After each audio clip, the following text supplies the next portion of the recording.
Estamos listos, se ve bien.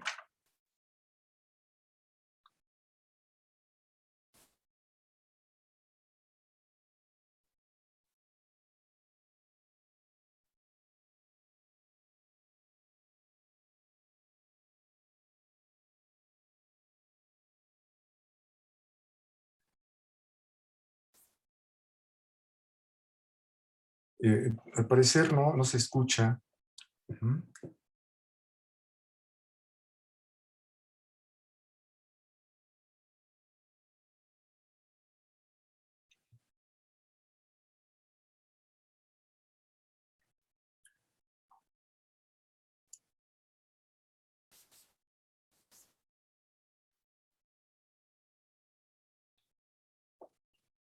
Sí, hay problemas con el audio.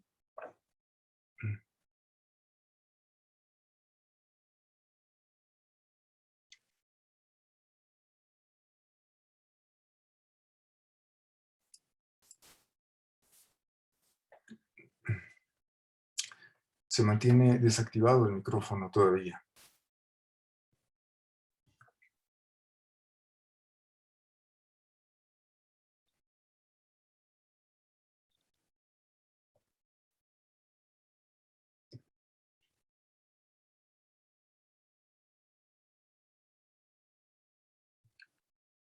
Se sigue sin escuchar.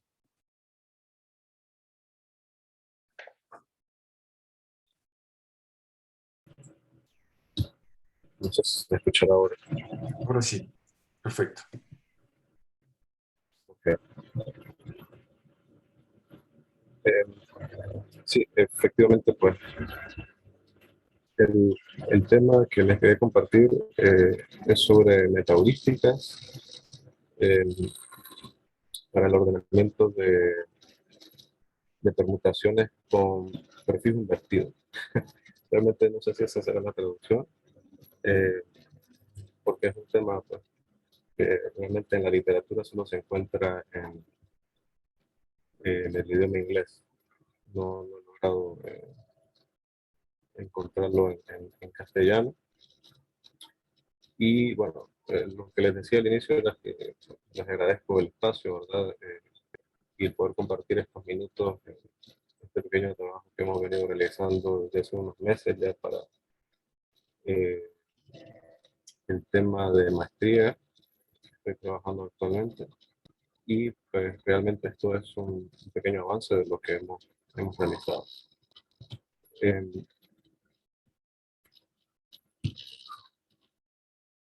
Tengo una pequeña esquemática rápidamente para la exposición.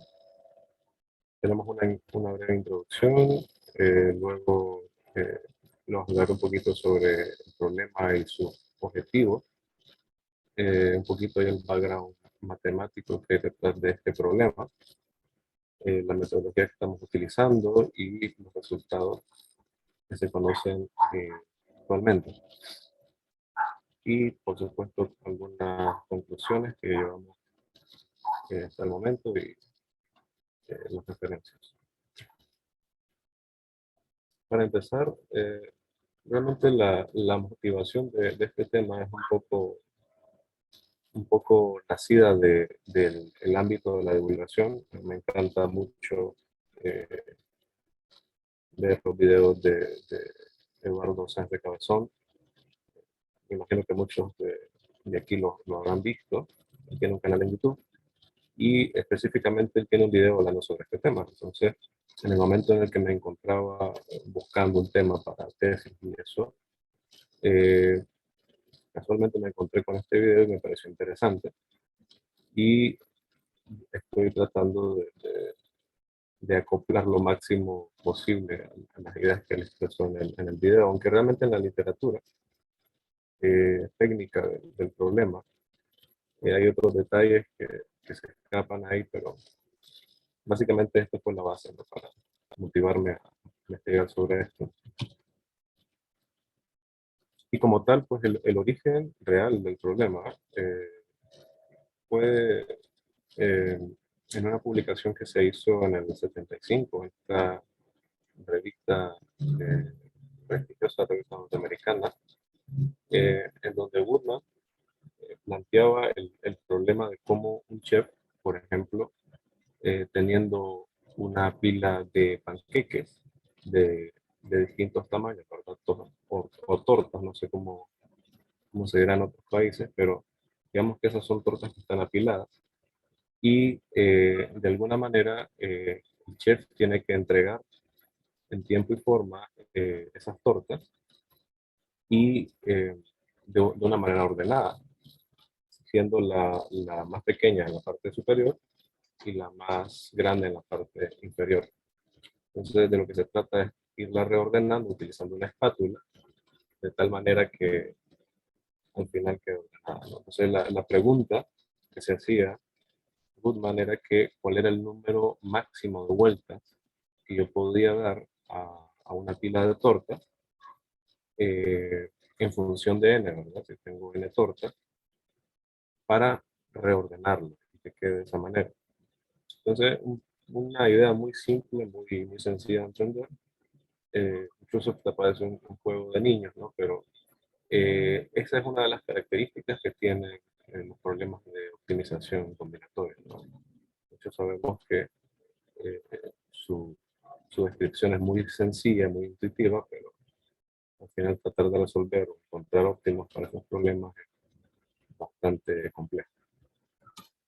Entonces, en el ámbito de las aplicaciones del problema, no fue hasta muchos años después que se descubrió que esto tenía eh, una relación profunda con el comportamiento del genoma humano.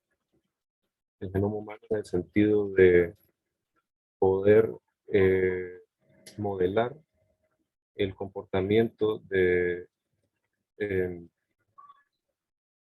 de ciertos tipos de genomas que van mutando, se van cruzando y van generando nuevas generaciones y básicamente pues el comportamiento de la evolución, ¿no? Y esto incluso hay como una especie de subdisciplina dentro de esta línea de investigación que se dedica específicamente a esto, ¿no? Porque es un modelo que calza muy bien. Y hay ciertos papers que explican muy bien esa parte. Por supuesto que para ciencias de la computación, la aplicación directa a esto es para el tema de algoritmos, ¿no? Clásicos de ordenamiento, aunque en concreto se han encontrado ciertas aplicaciones a, a lo que es teoría de cadenas, ¿ya? Para el ordenamiento de cadenas y ese tipo de cosas. Y también hay muchos estudios que respaldan esta parte, ¿verdad? Y nuevamente, como les decía, lo que es la idea intuitiva de esto es imaginarnos la permutación, ¿no? O la lista de elementos como si fuese una pila de tortitas. Y ahí dada una configuración, yo voy dando vueltas poco a poco hasta llegar al orden total de esa configuración. Nótese que cada vez que yo hago un nuevo orden, voy generando una nueva permutación, hago otro orden y genero una nueva permutación. De tal manera que el problema tiene un orden de complejidad computacional de n factorial, como muy similar a como el caso del agente viajero, también un tipo de problema de ese orden. Entonces, digamos que a nivel de programación, cuando intentamos modelar esto en un programa, eh, la estructura de datos que se utiliza intuitivamente es el arreglo, ¿no? Un arreglo de elementos. Aunque matemáticamente esto es una permutación, ¿no? Como ya lo dije, en donde solamente está permitida la operación de hacer esa vuelta hacia la derecha, en este caso, ¿verdad? Si lo tenemos de arriba hacia abajo, sería perdón, si lo tenemos apilado, sería de abajo hacia arriba, ¿verdad? Entonces, aunque realmente esto está enmarcado en una familia de problemas que por ahí vamos a revisar. En cuanto a la formulación del problema, también se sale un poquito de lo que es por decirlo así, el estándar de problemas en cuanto a optimización, no está formulado en términos lineales, sino que lo que se busca es tener definida una función de costo que tiene carácter exponencial, como ustedes pueden ver acá. Como ustedes pueden ver acá. Realmente el objetivo del problema es transformar la permutación que nos dan como entrada, transformarla en una permutación que llamamos identidad. Esa permutación de identidad es una lista de números que está ordenada de menor a mayor. Entonces, eso significa que vamos a encontrar la distancia de esa permutación. Entonces, realmente en términos lineales, como les decía, no está formulado, sino que tenemos que encontrar el sentido a esa definición de distancia cuando vamos iterando paso por paso para encontrar ese orden total. Y, ok, dentro de los objetivos, por supuesto, hay algoritmos que se han desarrollado a lo largo de estos años, que son algoritmos exactos, eh, con sus eh, cotas inferiores y superiores, son relativamente buenos, pero sin embargo, en los últimos 10 años, aproximadamente, los autores se han decantado por el uso de heurísticas y metaheurísticas, ya que para instancias muy grandes el problema se hace bastante inmanejable, ¿no? En términos de espacio computacional. Uno de los objetivos también es analizar muy bien la teoría matemática que hay detrás de todo esto. Es relativamente sencilla. Y también tenemos como objetivo específico implementar esos algoritmos de la literatura y los propios que planteemos en un lenguaje de programación como Python, por ejemplo. Al final vamos a comparar la eficiencia de esos algoritmos. Me disculpo un poco por el ruido externo, porque es un poco inevitable en la zona donde estoy actualmente, así que me disculpan por el ruido. Ok, era lo que les comentaba hace unos momentos, ¿no? Este problema en particular, el prefix reversal, pertenece a una subfamilia de problemas, ¿no? El problema general es el reversal, por así decirlo, el que nos da una gran flexibilidad de poder hacer una inversión en cualquier punto de la permutación. Pero el prefix reversal solo lo hace en el sentido de derecha a izquierda, ¿verdad? Hasta el inicio más bien de la estructura. También está la variante del sufix reversal, que lo hace en el sentido inverso. Ahí vemos cómo sería el comportamiento del caso general con esa permutación en específico. Vemos que lo ordena en una sola vuelta. En el caso del prefix reversal, sí tiene que dar varios pasos más para para lograr llegar a ese orden total. Tenemos que ir, por ejemplo, el primer paso, luego el segundo paso en ese índice en específico, y al final da el orden total en este último paso.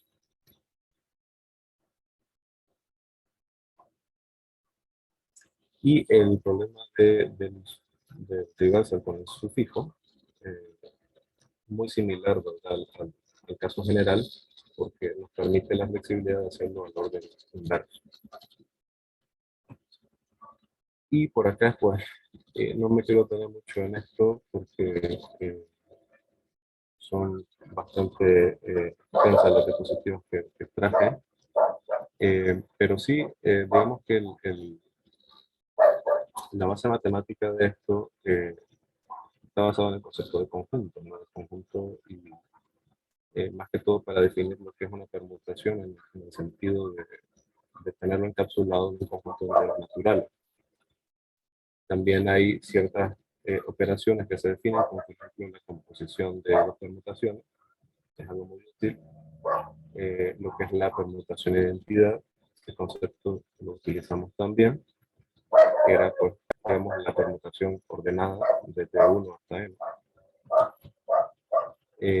También utilizamos el concepto de inversión de permutaciones. Uno de los más importantes quizás es el encontrar la distancia, que es la cantidad de pasos que tomamos para llegar al orden total de esa permutación. En específico también está definido el concepto de lo que es un reversal. Dada una permutación tenemos un reversal que tiene, digamos, un límite inferior y un límite superior, y dada un reversal vamos a cambiar el orden de esos índices. Y en el caso del perfil reversal, como les decía, solamente estamos limitados al inicio de la permutación. No podemos dar vuelta solamente en ese sentido.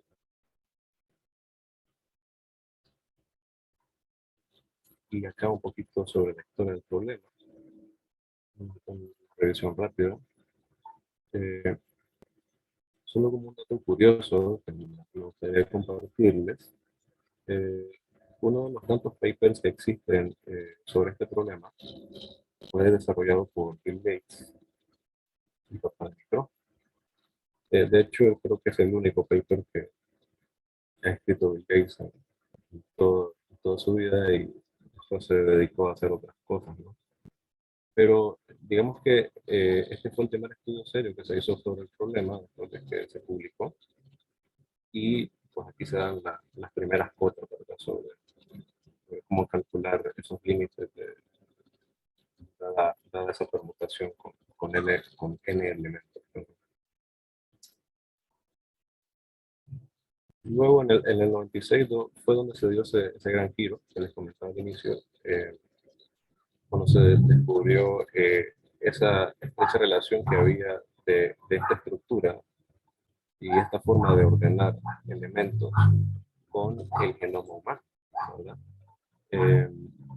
Y a partir de aquí, pues las publicaciones comenzaron a crecer, porque hubo una inactividad como de unos 10, 15 años. Y a partir de este momento, pues la gente se comenzó a interesar un poco más y salieron más estudios. Ellos fueron los primeros en dar, digamos, un algoritmo exacto que fuera lo suficientemente eficiente como para manejar grandes instancias del problema. Luego ellos fueron sus continuadores también, ya en el 2005, estamos acercando un poco más.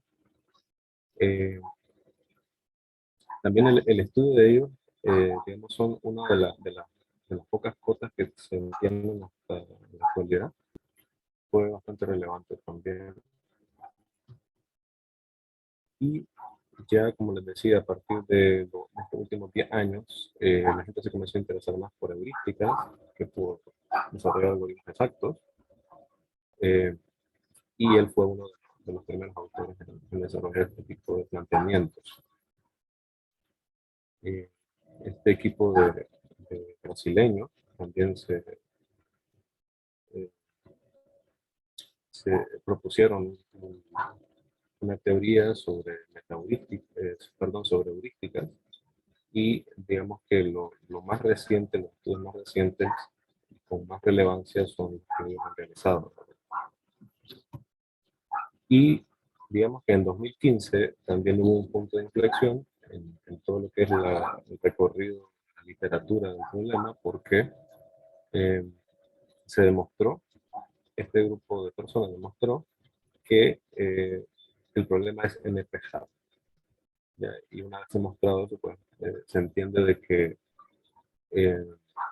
vamos a tener que utilizar técnicas metaheurísticas quizás avanzadas para tratar de dar una solución computacionalmente razonable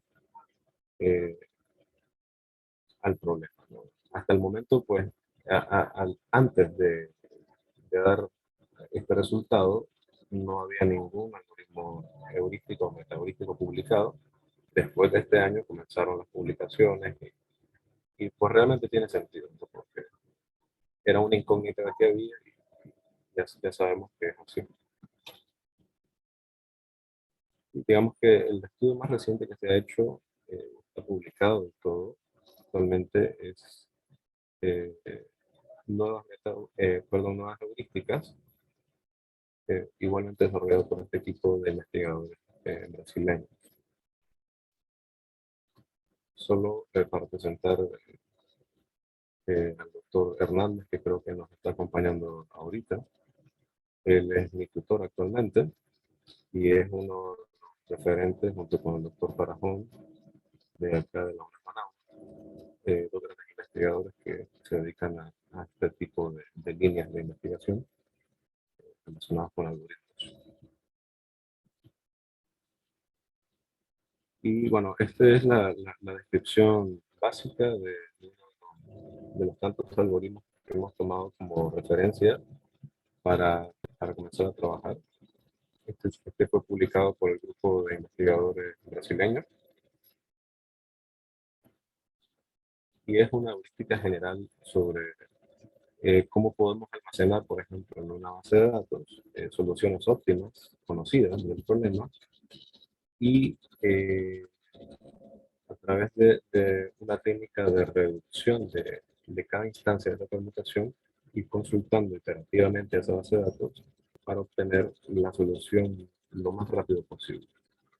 Ya es una técnica que es bastante utilizada, tener soluciones almacenadas previamente e irlas consultando, ¿no? Que la idea intuitiva es básicamente como esto, ¿no? Como cuando vamos jalando una ventana que es corrediza, y vamos llegando hasta el punto en el que ya no se puede cerrar más, hasta ahí paramos y dejamos de consultar en la base de datos eh, que tenemos en memoria, ¿no? Y vamos comparando los parámetros que nos está estableciendo el algoritmo. Por otro lado, desde el punto de vista metaheurístico, quizás el algoritmo más, eh, por así decirlo, completo y más documentado es el algoritmo genético, o los algoritmos genéticos en general, y todas las variaciones que existen. Vemos que el flujo general de cualquier algoritmo genético es este. En primer lugar, tenemos una población inicial de, de soluciones que las evaluamos de manera aleatoria. Luego esto pasa por una función de rendimiento que nosotros definimos y nos preguntamos si la solución generada por esa función es óptima. Si no es óptima, entonces pasamos a estos cuatro procesos. El proceso de selección, tomamos los mejores candidatos, no, como si se tratase realmente de simular la evolución, pero a nivel algorítmico. Luego que tenemos esos mejores candidatos para la próxima generación, hacemos un cruce, finalmente una mutación. Cada uno de estos pasos es una función bien definida que siempre nos va a retornar la estructura de datos con la que estamos trabajando. Y nuevamente pues se vuelve a evaluar si esa solución obtenida para esta nueva generación es óptima, y si no lo es, pues continuará hasta que llegue a la solución más óptima posible. Entonces, este tipo de mecanismos no, no han sido publicados así formalmente, entonces estamos tratando de incluirlos directamente en este trabajo que está en desarrollo. Entonces, nuestra idea en general ahorita es tratar de utilizar este algoritmo heurístico de Sliding Window y el algoritmo metaheurístico genético. De alguna manera tratar de fusionarlos ambos para obtener un resultado razonable o más eficiente de lo que se han dado hasta el momento.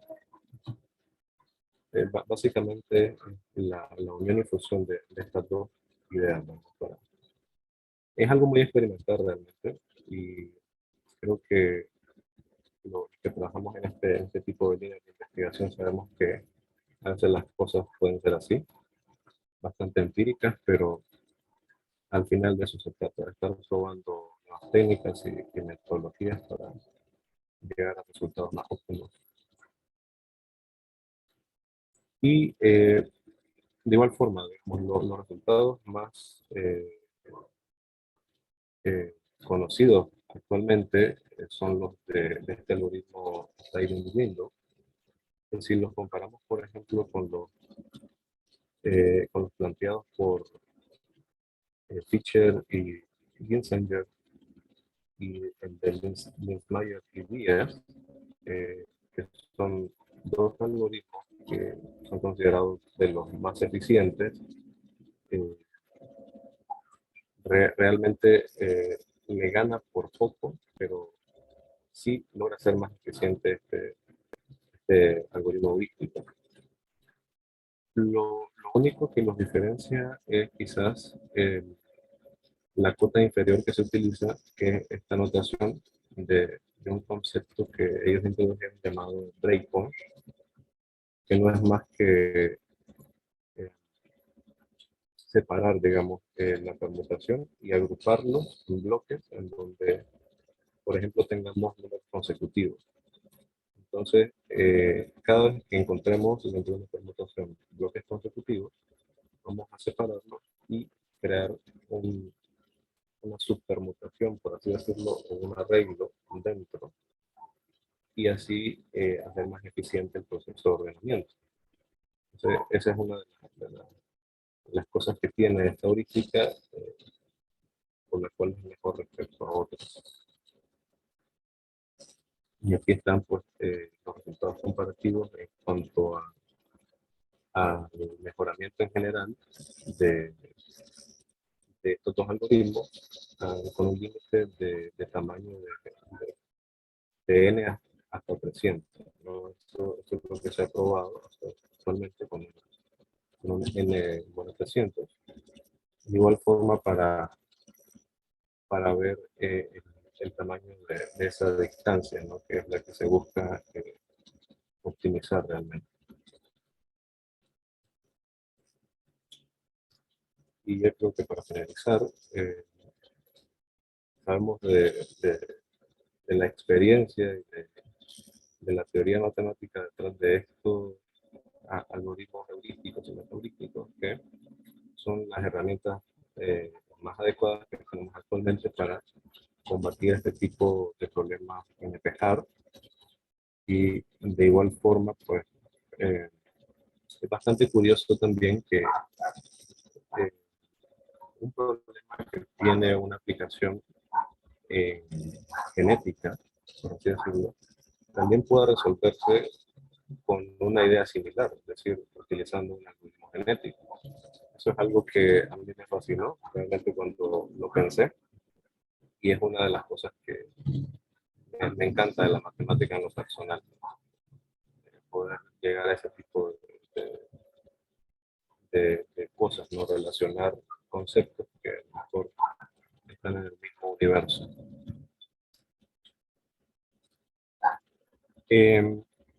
Bueno, a futuro lo que tenemos pendiente todavía es la implementación de este algoritmo genético y ver esos resultados en código.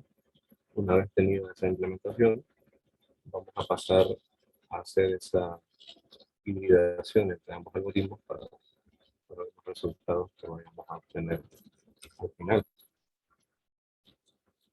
Y pues estas son algunas de las referencias.